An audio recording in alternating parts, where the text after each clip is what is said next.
you've made yourself a startup and you just carry on. And it's amazing that we think about so many things and we don't do it because what if, or we catastrophize, or I don't know. But when you're in the middle of a situation, what all you can do is carry on, and you have more strength. You can dig deeper than you ever imagined possible. But you just don't know until you're in the thick of it how resourceful and how resilient you can be. Now, I wouldn't wish that on anybody, but it's amazing how we can plow through these things.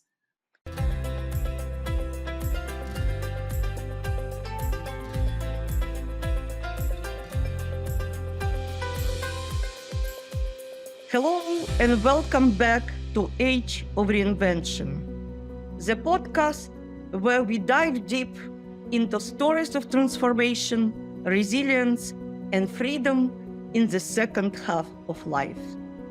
I'm your host, Emily Bron. In today's episode, we are journeying into the digital world of connections and events. A remarkable guest is Jennie Eriksen, the co-founder of EventRaptor, a visionary platform transforming how we organize and engage in virtual events. Jennie Eriksen, a voiceover professional turned tech entrepreneur, has worked with clients from over 70 countries. After significant life-changing event, she's on a mission to help others connect and flourish globally. Beyond her entrepreneurial spirit, Jennie's background in voice-over artistry and her passion for connecting people give her unique edge in crafting meaningful online experiences.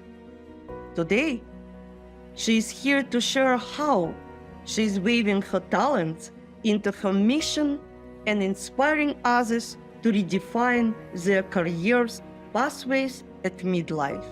Let's dive right in. Jennie, it's wonderful to have you with us today. Thank you so much for asking me. Looking forward to this very much. And I will start our conversation with your motto, which I found in your papers, which perfectly align with the topic and actually spirit of our podcast. You are not done yet. You are just getting started. We started EventRaptors in my late 50s, and I'm over 60. More Refire than retire. Wonderful for my ears. Could you start by sharing your journey from a voiceover professional to co-founding EventRaptors after 50? What sparked this significant career shift? Oh gosh, thank you for asking. So for me, I've been a voiceover now for well over 15 years. And actually, we can talk about it later, but living in a little bubble, talking to myself in a small dark room and recording was great for a challenging illness, if you like, that I was dealing with. But I'd already been in the virtual world working with people who needed my voiceover work. So people could send me things, their scripts, and I can narrate them and I can send them all over the place, all from my own space. I don't need to go to somebody's studio, etc. And when I call it the global interrupt, when the global interrupt happened in 2020, so many people had no idea how to show up online, how to continue their business, or how to even rethink their business in terms of showing up online. And because Steve, my husband, and I had already been in the virtual space, we very much wanted to make it easier for people to do that and to realize that really there literally is a whole world out there. We're more connected now, of course, than ever. And if we could play our small part in helping people make global connections and reimagine their business to work in the virtual space and in the physical space, then so that's what we did. My husband had definitely wanted to use speaking and virtual events as more of a way to show people that they can talk about their knowledge, their wisdom, their skills, and their expertise. And we looked for something on the market that made it easy to do that. My husband's a tech guy, so if you can make it easier to do something, then he's interested. And what was on the market wasn't really affordable as such for people that had literally made themselves a startup. And at that stage, I was already 57. So he wanted to create his own system and asked if I would be on board in helping. And that, we took a family decision. We've got two grown-up children as well. And we took a family decision that if we could create something that made it easier for others, then we would do so. Yeah, reinventing, if you like, in my late 50s. You've been operating the virtual event space with your company, EventRaptors, especially during challenging global circumstances. How do you think virtual events reshape how we connect and learn? It's very interesting, actually, because when we created EventRaptor, we also created a networking meeting, a global networking meeting to bring people together. And I think for us, I guess we took for granted the simplicity of being able to connect with people worldwide. But for so many people, it was like a revelation. And one of the first meetings we have, I've never forgotten it. We have at our networking meeting a little opportunity for people to share when they go into what we call breakthrough rooms, share a little something afterwards. And I remember somebody saying, "Oh my goodness, I'm a speaker. I've just been asked to be on, and I'm in England. I've just been asked to be on somebody's podcast and they're in Greece. And this goes out to over 50 countries, their podcast. And I never even thought of that. And suddenly my mind is now open to all the amazing opportunities that I can take, because what I talk about is not just about the UK. I think she was a women's coach, an empowerment coach, that people all over the world need me. And it's, yeah, they do. So the fact that we still get people, even after all this time, going, wait a minute, I could do this all over. I can include people all over. That just is, I never imagined what a huge, how wonderful we would find that. But even now, after all this time, it still gives me tingles to think of people making those connections and sharing what they do all over the world. I just love it. And I love it. It's how I met you actually in one of these events. And now I'm sitting in Toronto speaking with British expat living in Norway. And all this, even I used to it, still giving me additional vibe, I would say. With your extensive experience in voiceover work across over 70 countries, as I learned, how have this international interaction influenced your approach to creating global virtual events? Well, for me, as I say, words are so powerful. I could talk forever about words and what we talk about and how we are speakers. And people think of speakers as being somebody that steps onto a stage for 45 minutes or an hour and they're a speaker. But you're a speaker when you go to a networking meeting. You're a speaker when you're a voiceover. Understanding the power of words and knowing that actually that your words can be impactful the world over in various different ways. And then we get people saying, oh, no, I could never be a speaker for 45 minutes. That might not be the right thing for you, but it might just be that you are an awesome guest on something like this. For example, my husband, to be a speaker, he likes to have his presentations sorted out. He's ready for Q&A and all that kind of thing. He doesn't like this so much, the interview technique. I'm much more, I love this kind of thing and I will speak, but if you ask my preference. So we can be a speaker in so many different ways with our message in so many different ways. And as a voiceover, you are a voiceover, whether you want to call it artist or a voiceover professional. Now, with your voice, especially as a voiceover, you are looking at the message that your client wants to convey and appropriately speaking in a way that really connects with that message. So very much looking at the light and shade, the speed, the cadence that you use with voiceover. And that's very much true as a speaker too. Even if we're doing a networking message, we think, oh my goodness, we've got 20, 60 seconds. We've got a whole load of things we want to say, but actually how we deliver what we say is most impactful. You could literally say a few words in that time and let the gaps, the pauses that we know as humans, we're not great with pauses, but often saying nothing speaks volumes. EventRaptors aims to simplify running virtual events, which you described as herding kittens, I found. Can you walk us through some of the unique challenges you faced in the initial stages and how you overcome them? Sure. I call it herding kittens because there's a video on YouTube. I don't know if you've ever seen it, of a photographer that's got 6 kittens in a line and he wants to take a photograph of them. And they are all over the place. They're not standing still at all. And that's a little bit like running a virtual event. We have demonstrated a lot that running a virtual event or being part of a virtual event is an amazing way to be more visible and talk about what you do. But there are lots of moving parts. And so many people running virtual events have needed lots of time, lots of people to help. Gosh, Emily's going to be speaking. What time is Emily on? Do we have her headshot? What's she speaking about? Did she send her bio in? Has that email gone out? All those bits. And they're the bits that I call herding kittens. So everything that you're trying to chase, and then you think somebody has done one thing and, oh, well, no, I didn't. I thought you were doing that.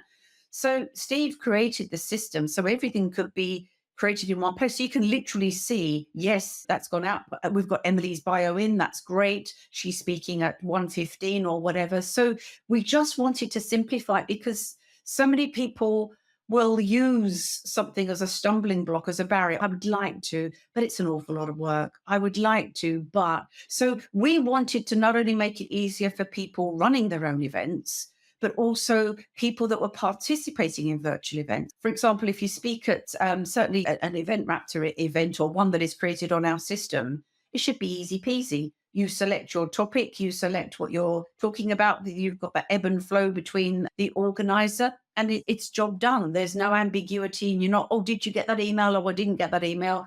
So literally, that's why we created it, to make it easier and for people to be able to be part of events and then have those continued conversations from people that they meet thereafter.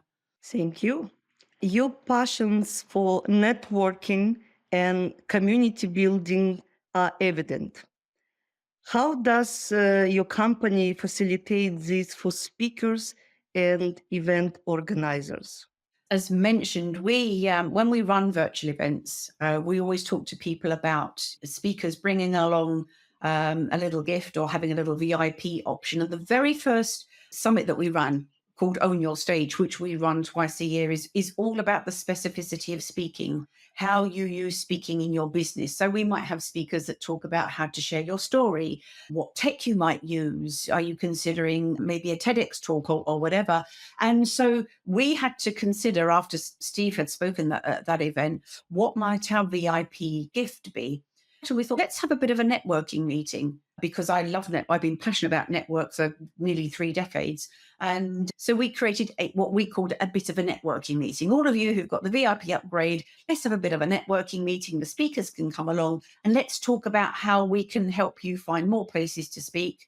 And event organizers, what are you looking for in terms of speakers? And that morphed into our networking meeting that we've been running for 2 years, called Speaker Connections. And that really is the simplicity of the meeting. So it's not a general networking meeting, but it is a meeting. So if we say to people, if you are a speaker, and as we've already discussed, you and I, that could be a great guest. It could be somebody that can speak on a masterclass, wherever it may be, then come along, because you're looking for more opportunities. And if you're an event organizer of anything, so you might not be running a summit, but you might be having a podcast, a live stream.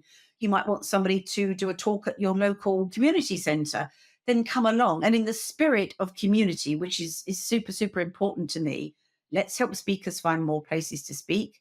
Let's help event organizers find more speakers and guests for their events. Come along in the spirit of community, that how we can help and support each other. And that's what we do.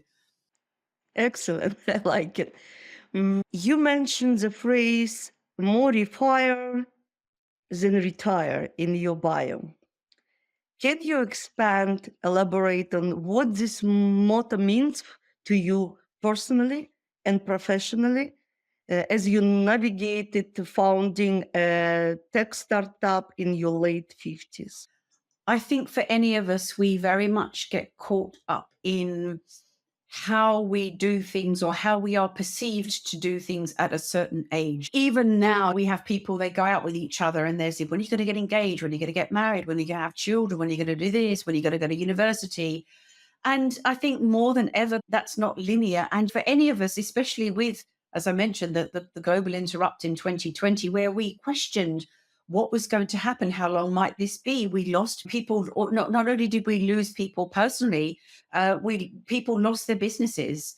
And so being able to show up every day is a privilege. It's a privilege for any of us. And none of us know, in the blink of an eye, things change. And none of us know. And with the greatest of respect, if you want to think, I'm in my 40s now, and I don't want to start anything because I'm this age or that age or whatever, what a shame. If you're sitting in your God's version of waiting room, waiting for the inevitable, I can't do that because we live longer than ever. Technology, medicine means that we live in our 70s, 80s, and 90s. What a shame that at 45 you think, oh, I can't do that because my life is nearly over. And you might live to 95. So for any of us, we don't know what's around the corner. And if you're going to let something limit you because of your limiting beliefs, that's such a shame. And so I just subscribe to the fact that every day is a privilege for all of us.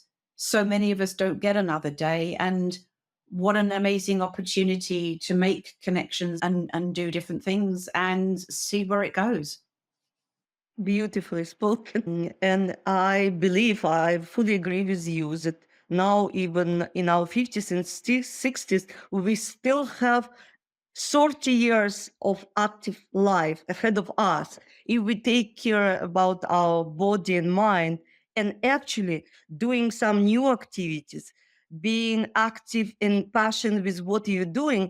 It's what makes these years beautiful, fulfilling, and actually it's what gives you energy to move forward. It's working this way. You have faced and overcome significant personal challenges, including major surgery. How have these experiences influenced your business philosophy and outlook on professional and personal life and challenges? Okay. In a way, that's twofold because, as I mentioned, when I was in my 40s, my early 40s, I developed something that was called a hemifacial spasm, which means that one half of my face didn't, the nerves, if you like, misbehaved in my face. So all those lovely things that we take for granted, smiling, kissing, eating, drinking out of a straw, all of that made my face have terrible tremors, and I couldn't use one half of my face the same side as the other. And so I had that for over a decade because I'd actually moved to a little island called Tenerife, one of the Canary Islands. And there's only one cure, if you like, for this. So you can have something like, this is quite interesting, actually.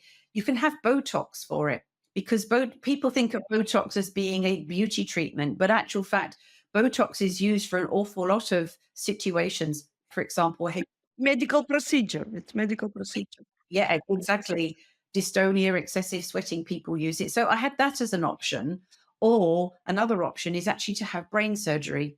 And what they do, they actually, the nerves that misbehave, they actually use Teflon, as you would find in a frying pan. They use Teflon and that surgery wasn't available to me until I moved to Norway. And as soon as we moved here, I thought, I would like to explore that because, as I say, there's no point in having to say refire instead of retire if you're not wanting to embrace something. And I wanted to embrace that more than I was scared of the risks that it might involve, because with any surgery, there are always risks involved. For some people, it doesn't work.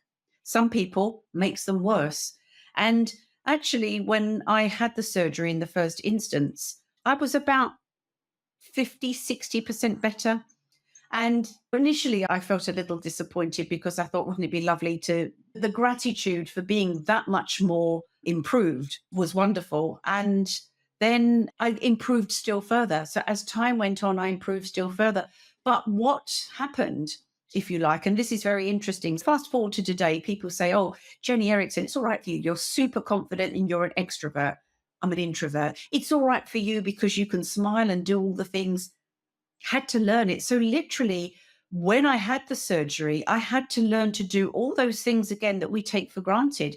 Because smiling was such a challenge, I had to learn, what does it look like to smile, instead of holding my face one way and the other way and doing literally smile and use your teeth, or burst out laughing without putting your hands in front of your face. And so I had to learn it again, what a natural face looks like. So when people say, oh, it's all right for you, this, you can do this and you can do that, it's not overnight. I had to learn again. And so I would encourage anybody that, oh, I don't want to because I feel old or my background's not so good or whatever. The momentum is everything. The small steps is everything. And so I wanted to be able to demonstrate to people that you can go through things and come out the other side. And then with respect to business, as we started EventRaptor, so as a startup, our business was going up, and then my husband became ill. He had a double pulmonary embolism, and he also went into heart failure. So our business went up and our business went down.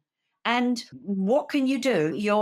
There you are, you're thinking, there you're in your late 50s, you've made yourself a startup, and you just carry on. And it's amazing that we think about so many things and we don't do it because what if, or we catastrophize, or I don't know.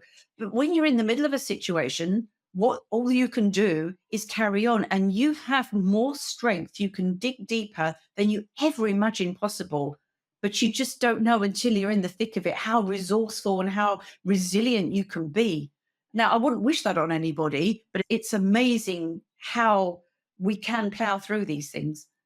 I really commend you for this amazing story. And how long did it take for you to overcome your facial issues? And I understand how it's devastating for acting professional, because actually it's your professional tool, voice and face. So it's set of exercises. How did you work on? Just literally living day to day. We didn't really go live in terms of video with EventRaptor until 2020. So just really just getting on with life, so to speak. And even now, as I mentioned, we always think, I don't know how many meetings you might have gone to where people want to take a picture. Come on, everybody, we're going to take a picture. Smile, everybody. Oh, Julie, you're not smiling or whatever. We take for granted that people can do that.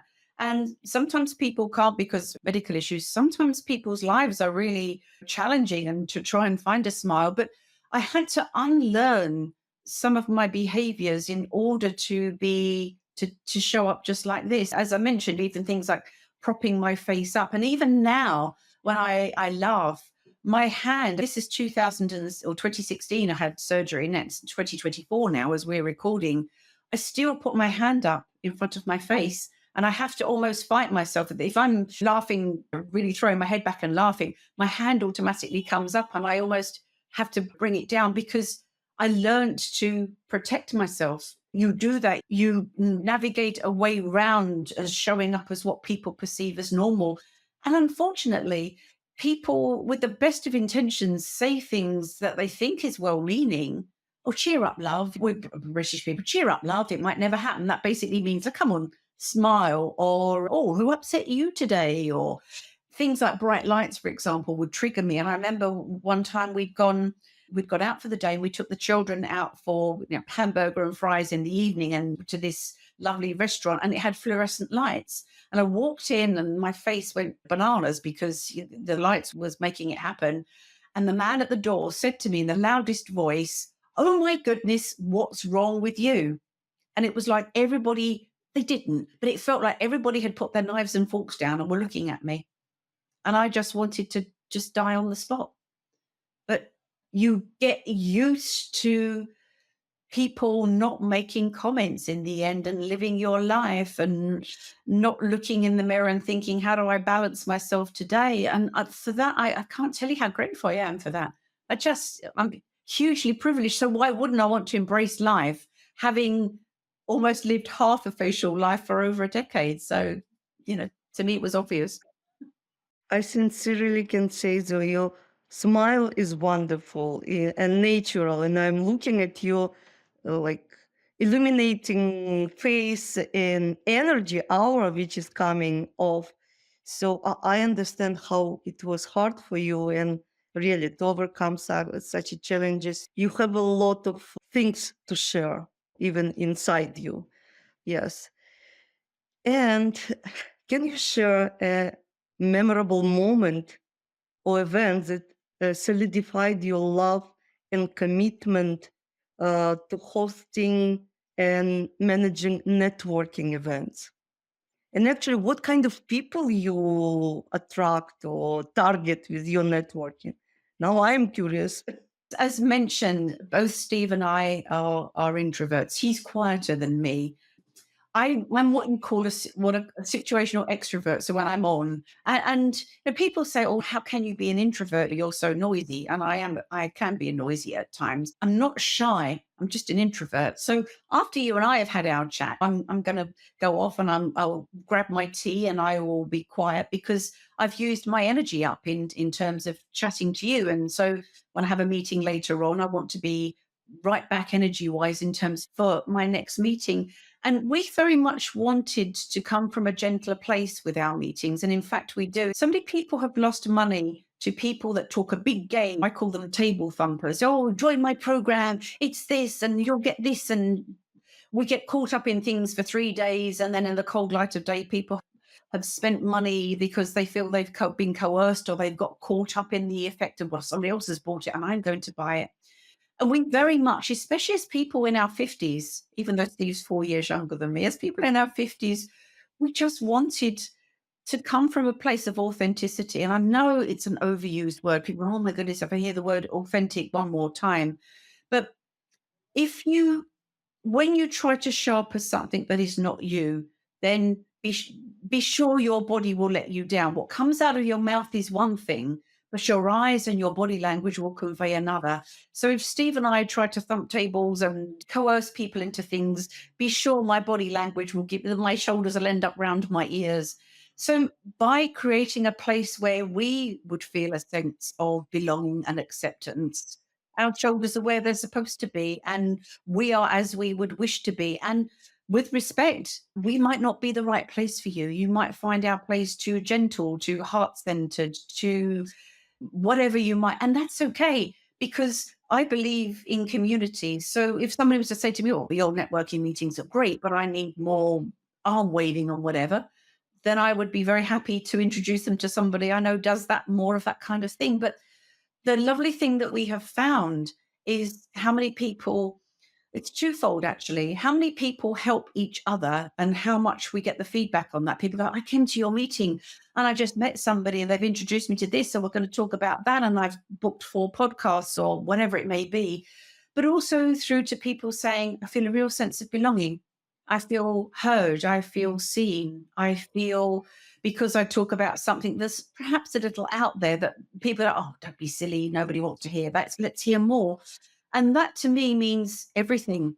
We have at our meeting something called after hours. So we have a networking meeting and then we say to people, do you want to hang out with us? If you want to ask anything about EventRaptor, you're jolly welcome. But maybe you just read a cool book. Maybe you're new and you want to say hello. Maybe you just wrote a book or whatever. And we just have a conversation. But the amount of people that hang back and just say, thank you so much. I didn't want to go to a networking meeting and this felt great. Or I just wrote a book. And we had somebody recently, she shared a little bit of a song. She just lost her grown-up daughter. And she'd written a song for her. She said, do you mind if I play a few chords of my song that I've written for my daughter? Absolutely. And she was just, thank you so much. I wanted to share that. And I felt this was that means everything. Absolutely. Absolutely. By the way, I'm introvert as well, who decided to launch new project, Age of Reinvention, and actually showcase other people of what they're doing, how they flourishing, or how with inner power we can really change our circumstances, our life to the better. What new development or goals are you most excited about for EventRaptors, or any new upcoming features or expansion can you tease for our listeners? Oh, obviously more events, which is lovely. Last year, end of last year, we actually started to do some done for you services. Steve, this is quite interesting actually. When Steve created EventRaptor, we wanted it to be user friendly for people. And actually, one of our first clients, one of Steve's coaching clients, was a lady in her 70s. And she wanted to run her own event. And she said, I want to run my own event and I don't want you to help me. But these are challenges that I feel I would have. And so she very much helped us in terms of somebody who is a client in what challenges might be. But so we thought, we feel we've created something that is very user friendly. And indeed, we've got plenty of clients that they run summits and they run another summit and they run the networking meetings and all that. But last year, we actually created done for you services when we had people going, oh, I know I could do it myself, but oh, if only somebody could do it. And we were like, we could do it for you. So that has actually been lovely. And so creating more and more done for you services has very much been on the agenda. We've already created some and there's many more to come. You also have a robust experience as a sales development coach, as far as I understand, and performing arts teacher. How do you mesh these diverse experiences into your current role? And what synergies between the different areas have you discovered along the way? It's funny because our daughter, when I lived in Tenerife, our daughter has always done performing arts. When she was little, the trifecta, the singing, the dancing, the acting. And that's actually what I did when I was in Tenerife. I worked with children who were taking exams called the London Academy of Music and Dramatic Art. So they do singing exams, they do presentation and that kind of thing. And so very many people will say, oh, that's all very nice, but you can't make a career out of it.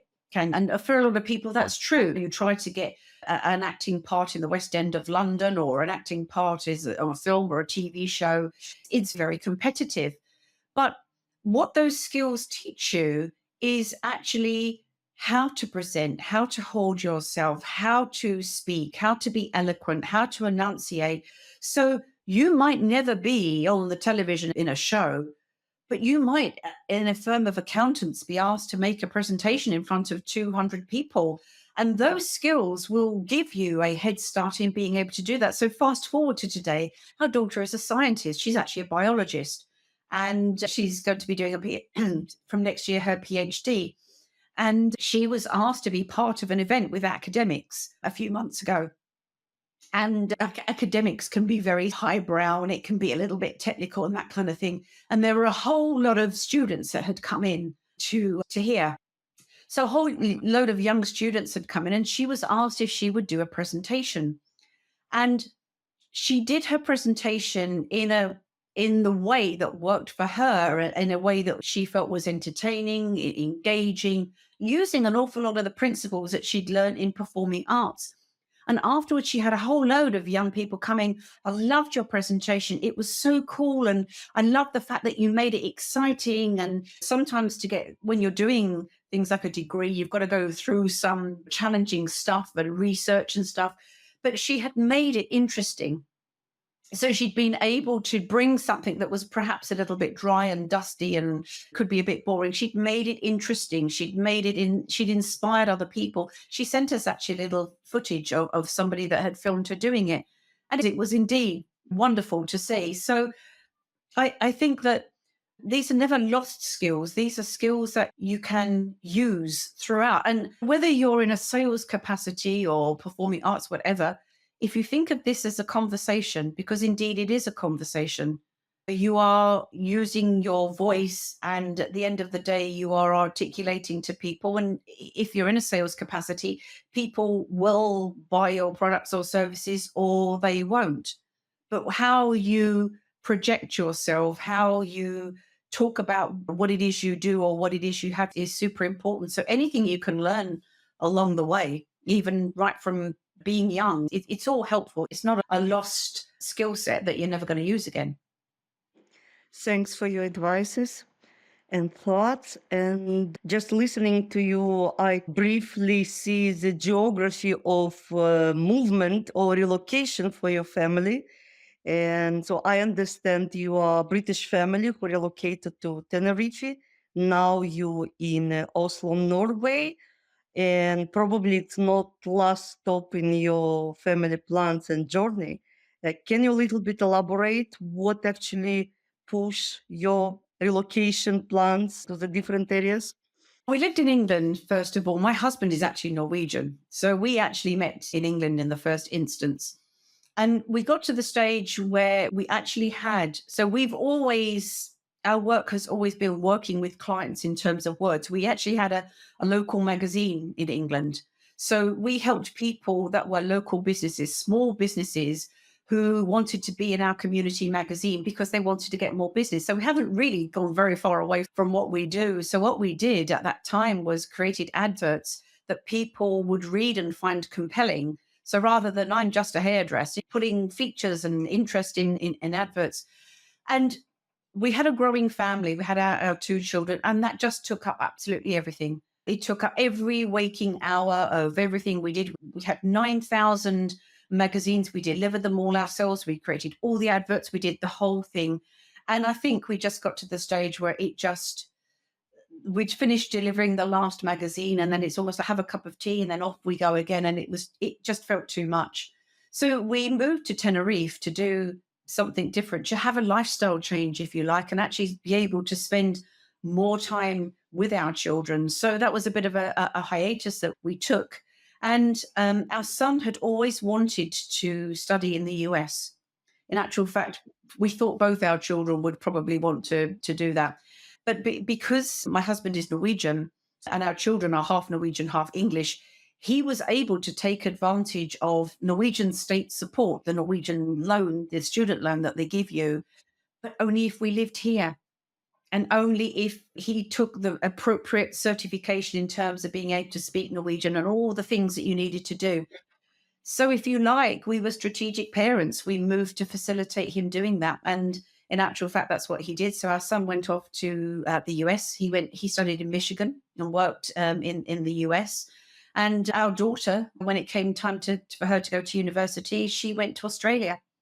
And then the global interrupt meant that we became boomerang parents. So, they both went and then they both came back. Fast forward to today, we still have our daughter in Oslo, but she'll doing her PhD. She'll be off to another country. Our son is in London, and actually his partner is Portuguese, so we truly are international. And he's probably going to be going to different places as well. And we had planned just before the global interrupt to be digital nomads. We thought we'd be the cool parents in our 50s. Our son was actually, he was in Dubai at the time and our daughter was in Australia. So we thought that we would be, hey, we're this place or that place and we'll come and see you. And then, of course, nobody could travel. But that's on the cards again, because we work in a digital world. We can make that happen. We're just stay tuned as to where next. We're just thinking it'd be nice to spend little blocks of time in different places and see different people, because essentially being online, it doesn't matter where we are. We're connecting here. I like your spirit and good luck with all your future relocation plans.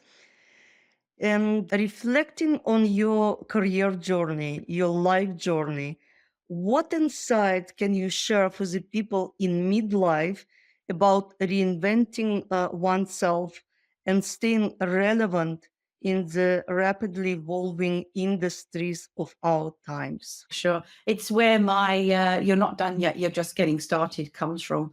It, you know, we look at people and we think that they've made a change and it all just happens so swiftly. And one day they were this and then the next day they're not. It takes planning. You might be in, I don't know, corporate Canada or corporate America and think I'd like a coffee shop, and you create a coffee shop and believe the people will come. The people won't come unless you are prepared for people to come. So it's about doing your research and it's about the momentum of something. Sometimes we might try things out for size and think we'd like to do that, but perhaps that's not feasible. Maybe we could do that in a different way. So it's about being realistic, and rather than just completely jumping ship, just looking at things and seeing what is needed and going to networking events and being part of a community and bouncing ideas off of people, but also playing to your strengths. So I hear this all the time. For example, you might get somebody who is a coach, perhaps they coach midlife women. Let's give that as a for instance. And they want to change the banner on their website or their LinkedIn profile or whatever. And they go, well, I didn't know how to do it. But after 8 hours, I figured out how to change the banner on my website. Isn't that wonderful? And is it wonderful? You managed to do it.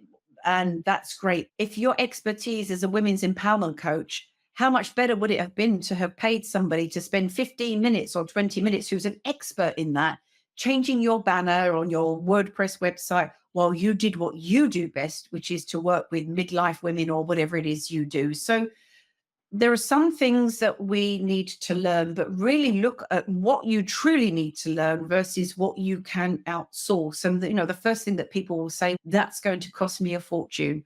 Not necessarily, but have a think about what your strength is, who and what you need to utilize along the way, and use people as sounding boards. Have a virtual cup of coffee with somebody and just say, thoughts about this? Do you have any? That's what creating a community is all about, whether that's your local in-person community or online community. Because when you create community and when you show up with people and there's not this expectation that you're always going to have to put your hand in your pocket and pay money, people will be happy to help you. I have lots of people that bounce ideas off me. And that's the lovely thing, that these are people that are on your radar. You talk to them, you throw ideas. Down the line, they may or may not become customers. We have plenty of people in our community who have never spent a penny in our community, and they come along to all our events and they're very welcome, right through to people that we work one-on-one with who do spend money for a one-on-one service, and they're all just as welcome. So identify those people who champion you, that speak your language, that aren't going to coerce you. Oh, you can do this, but it's going to cost you a $30,000 course. Find those people that you can bounce ideas off of, and know that overnight success isn't really overnight, but trust the process, that the momentum is everything, and celebrate the small stuff. Excellent advice. And I still would like a little bit expand this topic, because it's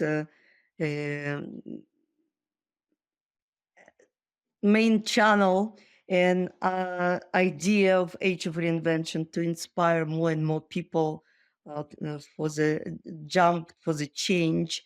For those inspired by your journey and looking to either pivot their careers or boost their existing trajectories, what first steps would you recommend for people in midlife in this digital and interconnected world?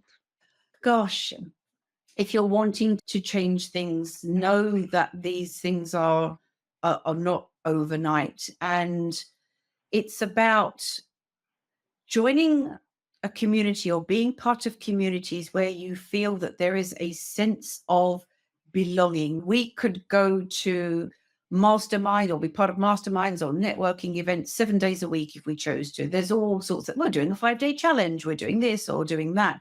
It's about finding that place where you feel that sense of empowerment, or you feel that you are with people that are going to champion you, and that you can be, there's nothing worse than being part of something where you feel people are miles and miles ahead and you're never going to catch up. And I tell you what's very interesting, just to digress very slightly, is when we have our virtual events, a lot of people, most people will actually start with their story. And I would always encourage people to come along and be a participant at an event, because we look at people and, oh, here they are, the super successful speaker. They've done 3 TEDx talks and my goodness. And, oh, I could never be that person. And then you listen to their story about how they were a widow at 23 with 3 children under the age of whatever. They lost their house, they lost their business, something happened, they had a challenging illness. And we have these people on such a pedestal, my goodness. And those stories are so empowering. And it's amazing. People often say in virtual events, oh, it's not the same as being in person, where you see people physically and you get to shake somebody's hand physically. There is so much you can see on people's expressions at virtual events. And I spend a lot of time watching people, because you'll see People will perhaps be sitting back like this listening, and then you'll see their eyebrows raised and you'll see they lean in and you see they're leaning on their hat. And I'm just as guilty of doing that. We run our own events where somebody's going to finish and then we're going to do a bit of an introduction to the next person and we're looking at the chat for questions.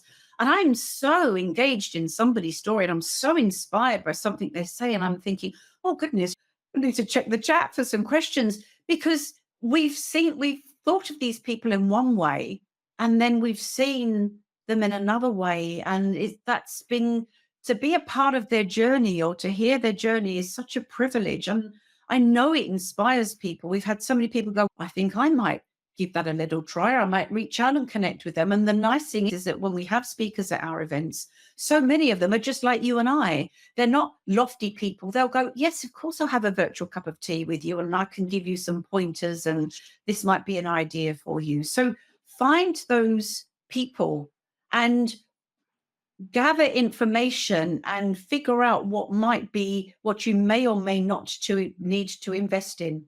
We think that we need to buy all the things in order to have all the things.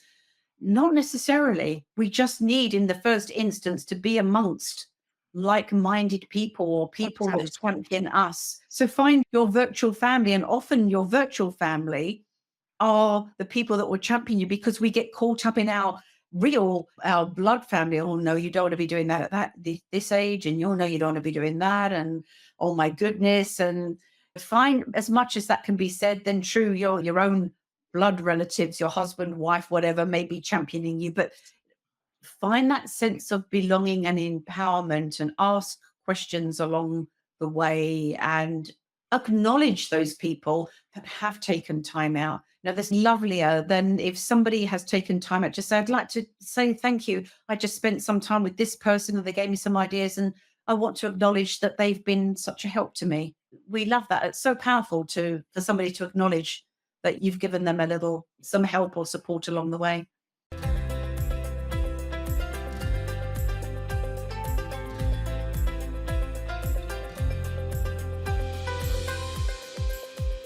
Thank you, Jennie Eriksen, for joining us today and sharing your incredible journey and insight into creating and managing a successful company and actually very fulfilling and active life. It's clear that whether it's behind the mic or in front of the camera, Jennie is a true pioneer in fostering global connection. That's a wrap up another episode of Age of Reinvention. Thank you, Jennie, again. Follow our podcast to more stories like Jennie's as we continue to explore what it means to redefine freedom, lifestyle, and purpose in midlife. I'm Emily Bron. Whether you're just getting started or retiring your passions, remember, you are not done yet. Thank you for listening, and until next time, keep reinventing.